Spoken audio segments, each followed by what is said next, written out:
Good morning. Thank you for joining me for another 5 good minutes with the Word. I'm Barry Bryson, and we're continuing our study entitled Matriarchs, and we're talking about the women we get to know in the book of Genesis. And we just finished several sessions talking about Leah, and now we want to talk about her younger sister, Rachel. Rachel, who is the one who is loved. The name Rachel means little ewe lamb, and it's quite an affectionate name to give a daughter. We don't know that Laban actually has a great deal of affection for either of his daughters. He certainly doesn't seem to act that way. But a daughter is a resource, and they are valuable to him in that way. Of course, Jacob and Rachel meet at the well, the community well there in Aram, and but if we learn anything from the Old Testament, a well is a good place to meet women. Uh, Moses found that out.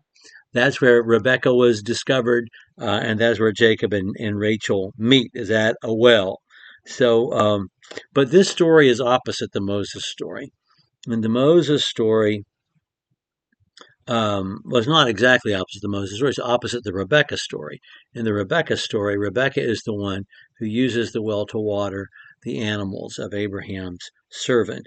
In Moses' account, Moses is the one who fights off the men and then gathers water for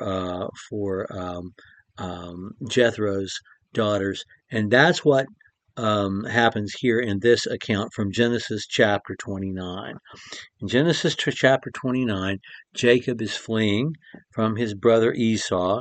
His mom and dad send him back to his uncle's house, Laban, and he's seen the ladder of angels, and he has now arrived in the area where Laban, the son of Nahor, is supposed to live, and he asks if the guys there know, and they do, and they're waiting to water the sheep, and it's midday. And honestly, I don't understand at all a lot of the details about this story. Why they haven't, why they're waiting at the heat of the day to water the sheep, and why it is if Laban has enslaved people in his home and sons, he sends his younger daughter, out with the flock to water them. But he does, and we're told she is the shepherdess. She's in charge of her father's sheep. It can't be such a number of sheep that a young woman of 14, 15 years old, which I'm assuming she is, she's old enough to be out with the sheep in that way, and old enough to be married but not yet married.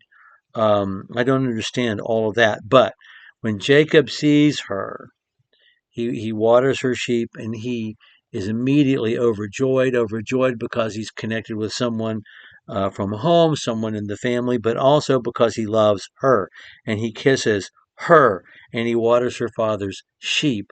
And this is something that stuns her, and she goes and tells her dad about it. Her dad welcomes his nephew into the household, your bone and my bone and my flesh, and he stayed with him a month. And so he's a part of the household, and so Laban says, "What should I pay you for wages? You shouldn't just be working for me for nothing."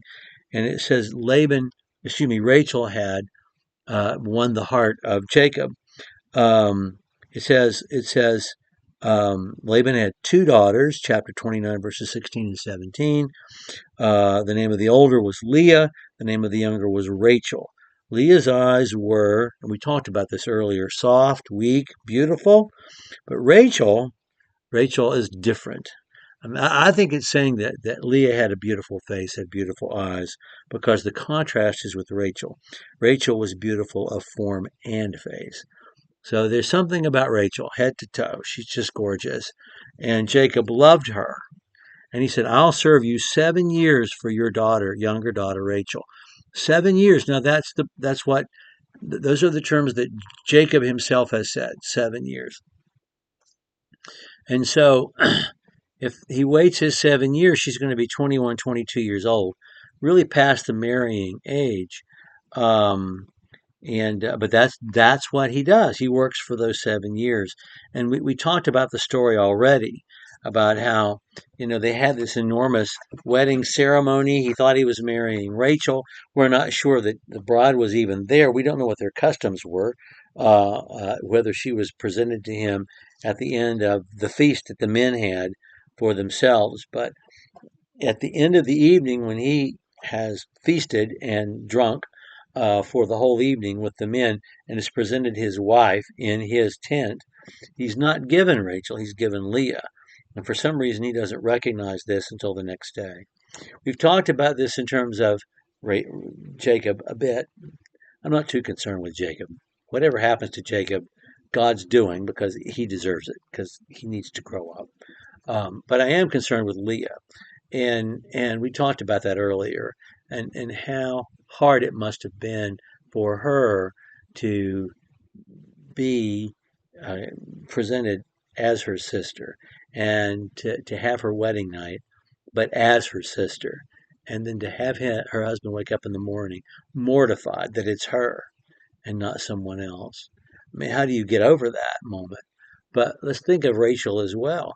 I mean, this is the man who loves her, the man who is engaged to her, and she doesn't get to have her own wedding. She doesn't get to have her own wedding night.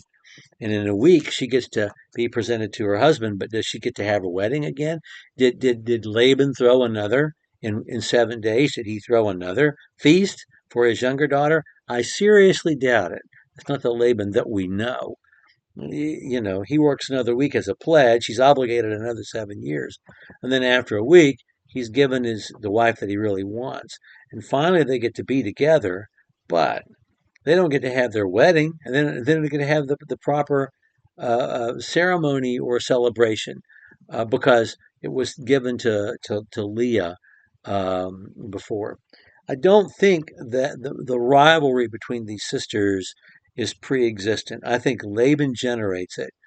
Now, what we're going to come to find out about Rachel later on is that much more so than her older sister, she is her father's daughter, and she has her own plans and her own schemes. But anyway, um, that's what has happened. And what happens next is that she deals with infertility, as so many women have done in our study in the book of Genesis. We'll talk about that next time. Thank you for joining me for what is now nearly 8 good minutes. We'll see you next time.